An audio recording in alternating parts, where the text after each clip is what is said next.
Click করার জন্য আপনাদেরকে জানাই অসংখ্য ধন্যবাদ। আপনারা দেখছেন আপনাদের প্রিয় YouTube channel West Bengal DSLR. West বেঙ্গলের ডিএর আপডেট এবং বেতন বৃদ্ধির আপডেট প্রত্যেক দিনের জন্য পাবেন। এর আগের ভিডিওগুলো দেখলে বুঝতে পারবেন যে প্রতিদিন রাজ্য সরকারি এবং কেন্দ্র সরকারি এবং বিভিন্ন সরকারি কর্মচারীদের আপডেট কিন্তু প্রত্যেক দিনের আপডেট কিন্তু দেওয়া হয়।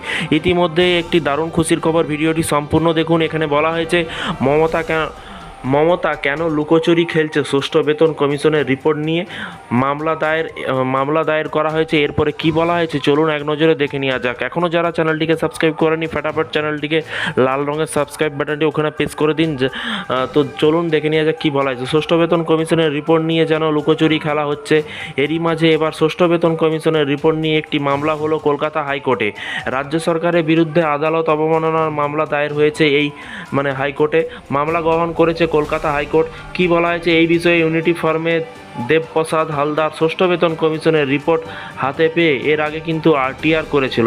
এর পাশাপাশি আরটিআর করার পরে দেখুন তারপরও কিন্তু সরকার তা দেয়নি বলে অভিযোগ। এরপরে হাইকোর্টে মামলা করেন ইউনিটি ফর্মের পক্ষে, রায় দিয়েছিল আদালত।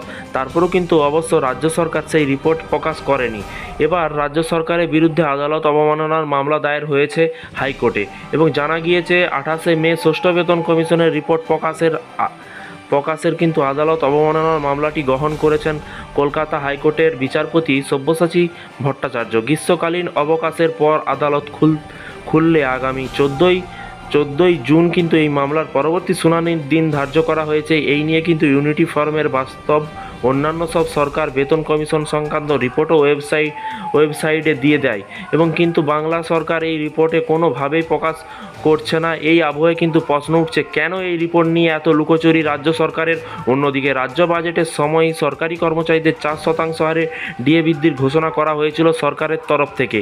মে মাস থেকেই সেই বর্ধিত ডিএ কার্যকর হওয়ার কথা ছিল। তবে সরকারি কর্মচারীদের মুখে হাসি ফোটালে নির্বাচনী জনসভা থেকে কিন্তু বড় ঘোষণা করেন মুখ্যমন্ত্রী মমতা বন্দ্যোপাধ্যায়। এপ্রিল থেকেই বর্ধিত ডিএ দেওয়া হবে। এর ফলে কিন্তু রাজ্য সরকারি কর্মীরা ষষ্ঠ বেতন কমিশনের সুপারিশ অনুযায়ী কিন্তু বাড়তি ডিএ পেতে চলেছেন। তো ফ্রেন্ডস, ভিডিওটি খুবই গুরুত্বপূর্ণ। এই ছিল আজকে একটি ছোট্ট আপডেট, পশ্চিমবঙ্গ রাজ্য সরকারি কর্মচারীদের আপডেট। আপনারা আবার কমেন্ট করে বলবেন না যে এটা অন্য রাজ্য বা পুরনো খবর। আমি যখনই কোনো আর্টিকেল বেরোই কিন্তু আপনাদের সামনে নিয়ে আসি, সেটা হয় কেন্দ্র হোক বা রাজ্য হোক, সমস্ত সরকারি কর্মচারীদের আপডেট কিন্তু এই চ্যানেলে প্রতিনিয়ত দেওয়া হয়। চ্যানেলটিকে ফলো করতে ভুলবেন না। এই ছিল আজকে একটি ছোট্ট আপডেট। প্রতিদিনের আপডেট পেতে চ্যানেলটিকে সাবস্ক্রাইব করুন। ভালো থাকবেন। Thank you.